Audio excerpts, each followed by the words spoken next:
A Maresme Esport acostumem a portar convidats dels clubs més actuals, però no volem tampoc oblidar aquells que van passar pel Maresme i que van deixar empremta. Aquest és el cas d'Ubaldo Puche, un mític jugador del Club Deportiu Masnou als anys 90. Benvingut, Ubaldo. Hola, moltes gràcies. Què tal? Molt bé. Explica'ns com vas començar una mica en el món del futbol i en aquest cas en el futbol maresmenc, al Club Deportiu Masnou. Sí, bueno, jo venia del futbol base de filials de l'Espanyol, jo vivia a Barcelona en aquella època, i bueno, va ser arran de venir-me a viure a Premià, que em van dir de fer proves amb el Premià. En aquella època era segona B, era un equip molt potent, i bueno, no vaig poder entrar al Premià, però sí que em va sortir l'opció d'entrar al Masnou. I bueno, el primer partit que ja vaig jugar vaig ficar un gol, la gent molt contenta i de seguida em van rebre amb els braços oberts. I estic molt content d'aquella època, 5-6 anys, que van ser molt bons pel club maresmenc, no? Sí, hi havia molt bons jugadors, bon nivell en aquella època, no? El Club Sí, la Deportiu veritat Masnou que i en general. Sí, és cert, vam juntar una sèrie de veteranos i gent jove que va fer que l'equip donés molts èxits, no? En pocs anys vam fer 2 ascensos, vam estar lluitant en aquella època amb el Badaloní, que era un equip molt fort, que després es va fusionar amb el Badalona, i bueno, tots els records que tinc sempre són molt satisfactoris, no? D'aquella època hi ha jugadors molt contrastats, no? Abella, Carbó, Andrade, i gent molt jove que fins i tot ara penso que encara juguen. A Molina, no sé si encara està al Premià, és un nano que jugava de davanter, va estar molts anys, Ripoll, bueno, molta gent. Molta gent important en aquell Club Deportiu Masnou. Fins i tot em comentaves que aquí, diguéssim, fora de càmera, que tu venies del club de l'Espanyol, de les categories inferiors, i que fins i tot vas tenir gairebé la possibilitat de jugar a segona B amb el Premià. Bueno, les proves te les fan, sobretot quan és molt jove. En aquella època el segona B era molt professionalitzat, el Premià, i era força complicat. Però bueno, jo vaig tenir la meva opció, no van dir que potser massa jove, no em coneixien gaire, venia de Barcelona, i és per això que vaig poder entrar al Masnou, no? En aquella època el Masnou també estava preferent i la veritat que era una molt bona opció per mi. I bueno, la veritat que estic molt satisfet perquè m'ho vaig passar molt bé i vaig conèixer molta gent. I quedar-te a l'Espanyol era bastant complicat, bastant difícil. Això era complicat, has de tenir molta bona qualitat i bueno, per lo que fos jo no vaig poder entrar, però en canvi després sí que vaig tenir petites opcions tant a l'Espanyol com al Barça, van venir a seguir-te, bueno, tot això et reconfortava molt, no? Com recordes aquella època en la qual sorties molt sovint a la premsa, com un esquerrà excepcional? Bueno, era més un fet curiós, no? Divertit.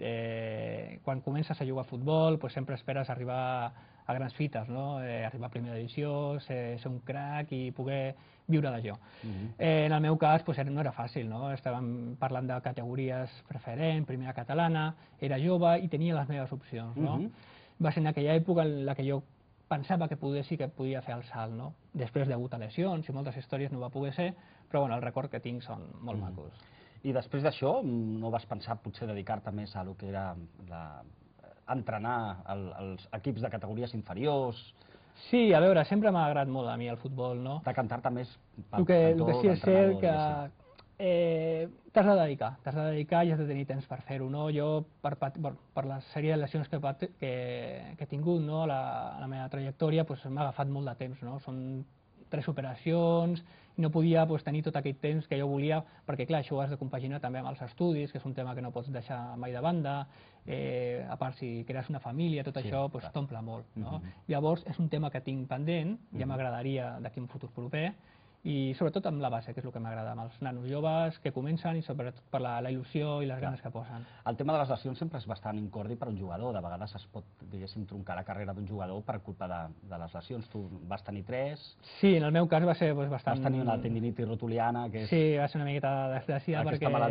Aquesta lesió que ha tingut el Rafa Nadal, l'Estefi Graf... Correcte, va retirar l'Estefi Graf en el seu moment, el Ronaldo va tenir 2 o 3 anys que no va poder jugar, Rafa Nadal, aquests són uns exemples, no? En el meu cas vaig tenir un equip mèdic meravellós amb el doctor Cugat, però encara i així, quan tens 2 o 3 lesions tan greus de genoll, és molt difícil després poder continuar en aquest món tan competitiu.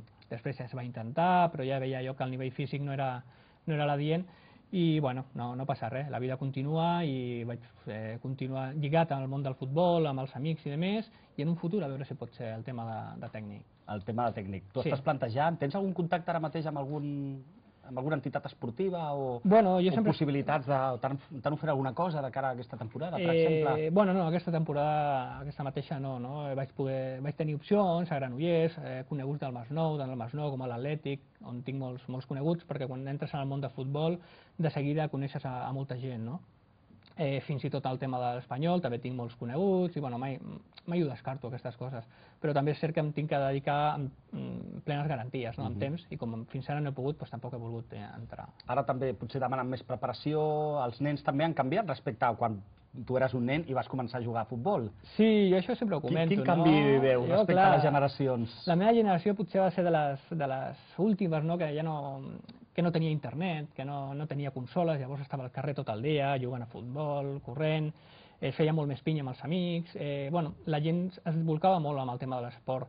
Avui en dia, és cert que també hi ha una cultura de l'esport molt gran, però sí que és cert que el tema d'internet, de temes de les consoles i demés, fan que la gent, els nanos sobretot, no tinguin aquesta il·lusió tan gran d'anar a córrer, a jugar a futbol, a bàsquet. A la meva època era un no parar, diguéssim. Jo venia tots els estius a premiar, futbol sala, tenis, tot el que es podia fer ho intentàvem. De fet, vas coincidir amb dos grans esportistes com són el Carlos Casero i el José Ríos, un atleta d'alt nivell. És curiós, sí, perquè eren nanos... En aquelles èpoques. Eren nanos que amb el món de l'atletisme eren molt bons, fins i tot elit, com el cas del Ríos.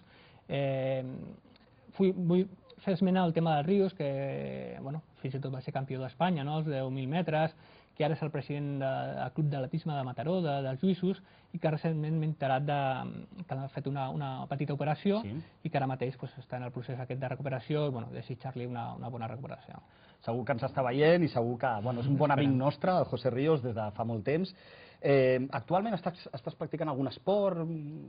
Estàs jugant algun partidet d'aquests de costellada? Sí, això sempre ho fas. Diguéssim que el màxim esport que estic fent diari és estar amb el meu nano. Tenir un fill quan tenen 3-4 anys, amb això, és una activitat frenètica. És una activitat frenètica, de veritat. I a part d'això, sempre intentes, encara de les teves lesions, i dius una miqueta de mountain bike, bicicleta, una miqueta de tenis, futbol sala amb els amics, però tot molt lleuger perquè saps que quan tens lesions greus no pots forçar més del que toca.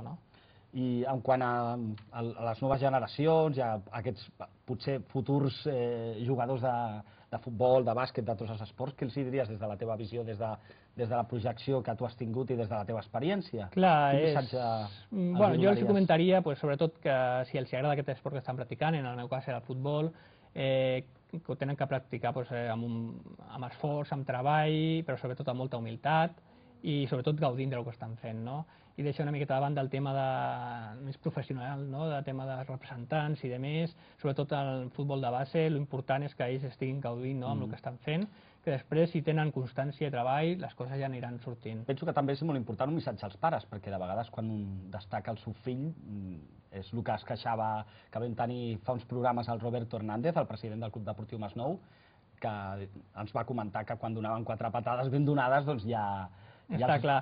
Jo amb el Roberto tinc molt bona relació, de la meva època del Masnou. En aquella època ell començava a ser directiu, ara ja és el president, perquè tinc molt bons contactes allà. Sí que és cert que el tema dels pares a vegades influeix negativament en aquests aspectes. S'ha de tenir en compte que el futbol base o els primers anys de la teva 18-19 anys encara t'estàs formant, i no has de veure tant l'aspecte mercantilista, sinó anar una miqueta més al tema esportiu lúdic. I la gent de seguida es pensa que el seu fill serà el proper Messi o el proper Cristiano Ronaldo, i no se li ha de posar aquesta pressió als nanos, que el que han de fer és gaudir i disfrutar. Doncs agraïm molt la teva presència. No, a vosaltres per invitar-me. Han servit segur molt les teves paraules des de l'experiència del jugador del Club Deportiu Masnou, en aquest cas.